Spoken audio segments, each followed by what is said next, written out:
Hello dear student, class 6 Hindi grammar part 2 वाण विचार। तो इसमें देखेंगे वाण है क्या। तो जो वाण होता है भाषा या ध्वनि की सबसे छोटी इकाई जो होती है, जिसका खंड या टुकड़ा ना किया जा सके, उसी को क्या कहते हैं, उसी को वाण कहते हैं। आज वाण के विषय में आप सभी को अच्छे से बताया जाएगा। तो इसमें देखेंगे वाणमाला। वाणमाला है क्या? वाणों के व्यवस्थित क्रम को ही वाणमाला कहा जाता है। फिर वाणों के प्रकार, जो वर्णमाला है इसे कितने प्रकार के होते हैं? 2 प्रकार के होते हैं। कौन कौन से होते हैं? एक आपका होता है स्वर और एक आपका होता है व्यंजन।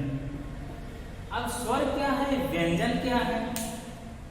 स्वर उसे कहते हैं जिन वाणों के उच्चारण में किसी की भी सहायता लेने की आवश्यकता ना पड़े, अर्थात जो स्वतंत्र रूप से बोले जा सके, उसे क्या कहते हैं? स्वर कहते हैं। स्वर में कौन कौन से वर्ण आते हैं?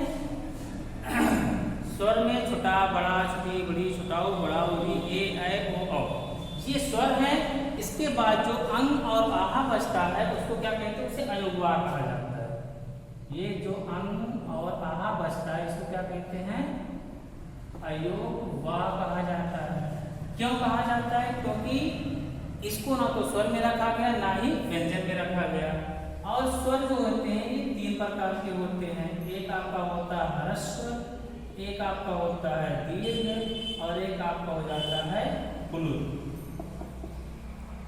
अब ह्रस्व क्या है, दीर्घ क्या है, प्लुत क्या? ह्रस्व स्वर उसे कहते हैं जिसमें केवल एक मात्रा का समय लगे, और ह्रस्व स्वर में जितने वाण आते हैं उन्हीं को मूल वाण भी कहा, मूल स्वर उन्हीं को ही कहा जाता है। और दीर्घ स्वर में केवल 7 वाण आते हैं, बड़ा, बड़ी, बड़ाऊ।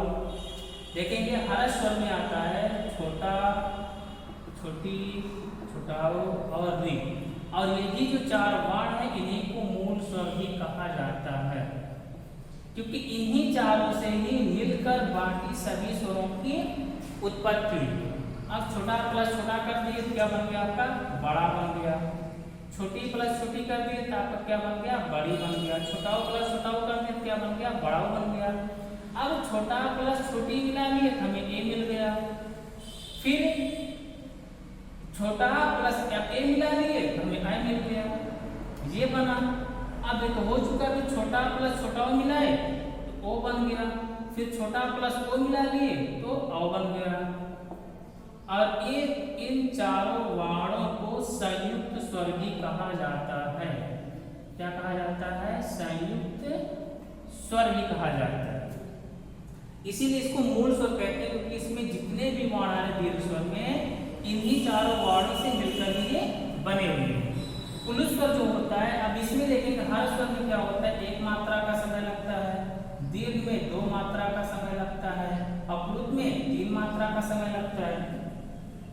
और प्लुत में आपका आ जाता है ओइम। क्या आता है प्लुत में? ओइम आता है। ये तो आप सबको समझ में आ गए होंगे। बस इतना आप लोग ध्यान दीजिएगा कि जो ह्रस्व स्वर है इसको मूल स्वर कहते हैं। बाकी ये जो दीर्घ स्वर है सभी ह्रस्व स्वर जो है इसको मिलाकर ही बनाए गए हैं। और ये जो चारों हैं इसमें तो समान वर्ण आ रहे हैं, इसलिए इसे हम संयुक्त स्वर नहीं कह सकते। संयुक्त स्वर हो या संयुक्त व्यंजन हो, जिसमें असमान वर्ण मिले वही संयुक्त कहलाता है। अब इसमें देखेंगे असमान वर्ण मिल रहे हैं, इसलिए संयुक्त स्वर है। और जो संयुक्त व्यंजन आते हैं उसमें भी समान वर्ण नहीं रहते, असमान वर्ण रहते हैं। अगर समान वर्ण रहेगा तो संयुक्त नहीं कहलाएगा। इसके बाद मात्राएं हैं, इनको आप लोग अच्छे से पढ़ लीजिएगा कि व्यंजन वर्णों के साथ लगने वाले स्वर चिन्हों को मात्रा कहते हैं, आपको पता ही है। ये जितने भी इसमें दिए गए हैं, जितने भी स्वर वर्ण होते हैं सभी क्या होते हैं? व्यंजन वर्णों में मात्रा का काम जाके करते हैं, ये आप सबको पता ही होगा। इसके बाद देखेंगे अयोगवा। अयोगवा आपको बताया गया है, अंग और आहा को अयोगवा कहते हैं। क्यों कहते हैं? क्योंकि इसका स्थान ना तो स्वर में है और ना ही व्यंजन में, इसलिए अयोगवा कहा जाता है। इसके बाद आपका आता है अनुस्वार। अनुस्वार क्या होता है? ये जो एक बिंदी लगती है इसको क्या कहते हैं? अनुस्वार कहते हैं। और इसका उच्चारण केवल नाक से किया जाता है। जैसे लिखा जाए कंगन, ये क्या हुआ, अनुस्वार लगा हुआ है। लेकिन अगर रियल में देखा जाए तो ये पंचमाक्षर में आ जाएगा। संयम, इसको हम अनुस्वार कह सकते हैं। ओके, लेकिन यहाँ पे सब लोग अनुस्वार कहते हैं, लेकिन ये पंचमाक्षर में बदल जाते हैं, इसलिए पंचमाक्षर कहता है। ये वाला जो बिंदु लगता है इसको हम क्या कहते हैं, अनुस्वार कहते हैं। और ये अनुस्वार का साइन होता है अर्थात चिन्ह होता है। और इसका जब उच्चारण करते हैं, इसका उच्चारण केवल नाक से ही किया जाता है। इसके बाद आपका आता है अनुनासिक। अनुनासिक का चिन्ह इस तरह से बनता है, इसका उच्चारण किया जाता है तो नाक और मुख दोनों की सहायता से किया जाता है। जैसे हम लोग लिखते हैं गांधी, तो थोड़ा देर तक बोलते हैं, नाक और मुख दोनों का इसमें प्रयोग किया जाता है। इसे क्या कहते हैं, अनुनासिक कहते हैं। इसके बाद है विसर्ग। विसर्ग क्या होता है, जो इस तरह से लगता है, इसे क्या कहते हैं, विसर्ग। जैसे हम लोग लिखते हैं अतः, ये विसर्ग है। प्रातः लिखते हैं, यहाँ पर क्या लगाते हैं, विसर्ग का ही प्रयोग किया जाता है। इसका उच्चारण आह जैसा होता है, जैसे प्रातः, स्वतः, अतः, ये सभी क्या है, जो विसर्ग लगता है। इसका मतलब कि इसको ऐसे लिखे हैं, जिसे ऐसे अगर हम लिखते हैं प्रातः, हलंत लगा दे तो जो इसका उच्चारण होगा वही इसका भी उच्चारण आएगा।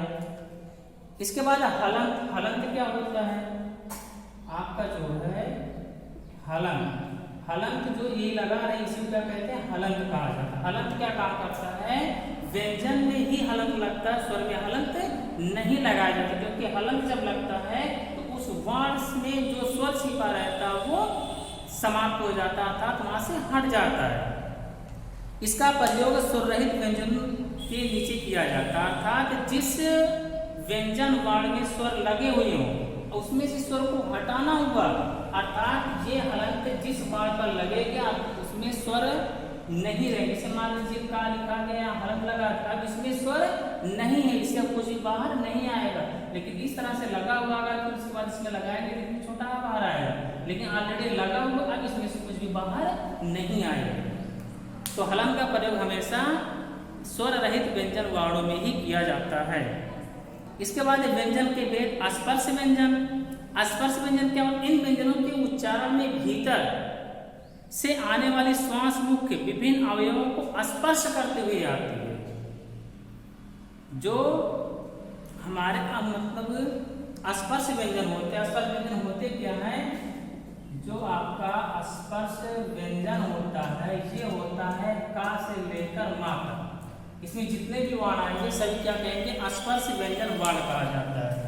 इनका जब भी उच्चारण किया जाता है तो जो आपके वायु निकलते हैं वो कहीं ना कहीं पर टकरा कर ही निकलते हैं, अर्थात स्पर्श करके निकलते हैं, टच करके निकलते हैं, इसलिए इसको स्पर्श व्यंजन कहा जाता है। इसके बाद देखेंगे अंतस्थ व्यंजन।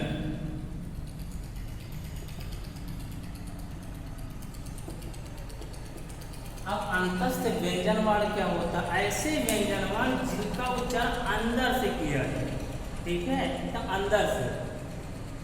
इसमें चार वर्ण आते हैं, क्या क्या आता है, या, व, र और ला।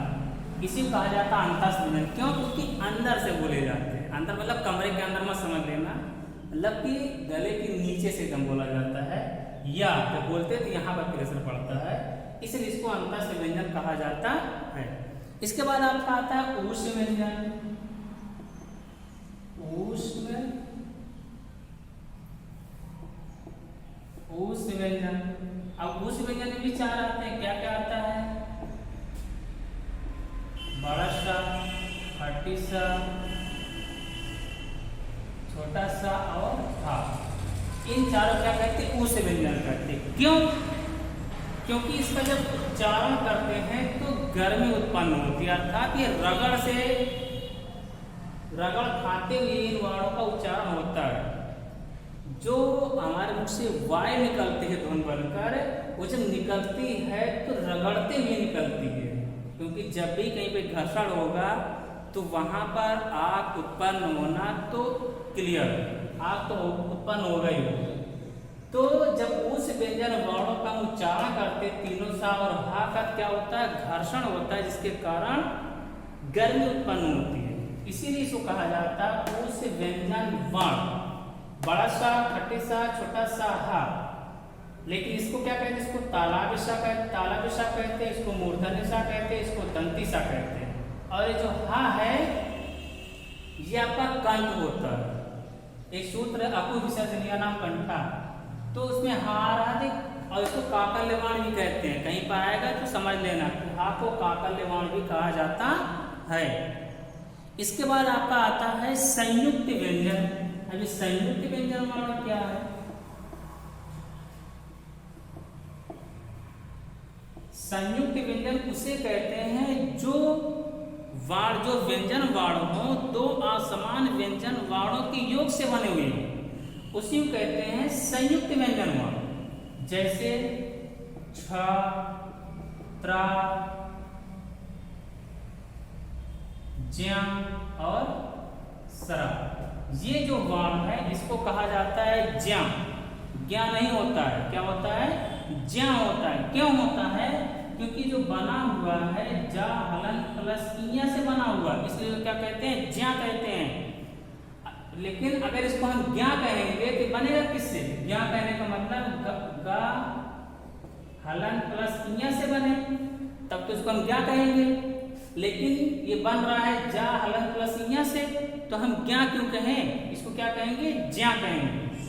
इसके बाद ये जो बना हुआ है छा, ये बना हुआ है का हलन प्लस अंतिसा से बना हुआ है, ये बना हुआ है ता हलन प्लस रा से बना हुआ है, ये बना हुआ है बड़ा सा हलन प्लस रा से मिलकर बना हुआ है। इसी को कहा जाता है संयुक्त व्यंजन वाण, अर्थात जो दो असमान व्यंजन वाणों के योग से बने हुए हों उसे कहते हैं संयुक्त व्यंजन वाण कहते हैं।